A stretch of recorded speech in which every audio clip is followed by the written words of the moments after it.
அனைவருக்கும் வணக்கம். வாழ்க வளமுடன். தினந்தோறும் ஒரு அக்குபஞ்சர் புள்ளிகள். இன்றைய தினம் பார்த்திங்கன்னு சொன்னால், நம்ம உடம்பில் இருக்கக்கூடிய கழிவுகள் தேக்கம் தான் நோய்களின் தாக்கம்னு சொல்லுவாங்க.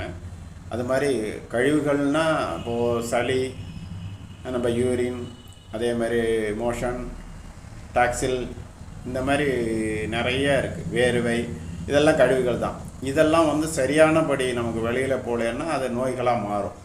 அப்போ அந்த கழிவுகளை வெளியேற்றுறதுக்கு நம்ம அக்குபஞ்சரில் புள்ளிகள் இருக்குது. அந்த புள்ளிகளை நீங்கள் தூண்டும்போது ஆட்டோமேட்டிக்காக கழிவுகள் சரியாகும். இப்போ நான் சொல்லக்கூடிய புள்ளிகள் கழிவுகள் மற்றும் வெளியேறாது. அதே சமயம் உங்களுக்கு தலைவலி இருந்தாலும் சரியாகும், கண் பார்வை இருந்தாலும் சரியாகும், ஞாபக சக்தியை பெருக்கும். இந்த மாதிரி பல வேலைகளை செய்கிறது. அதனால் அந்த பாயிண்ட்டை நான் சொல்கிறேன். இந்த புருவத்திலேருந்து 1 இன்ச்சு மேலே இந்த பாயிண்டில் 30 முறை வலம் செய்யுங்க, 30 முறை இடமாக சுற்றுங்க.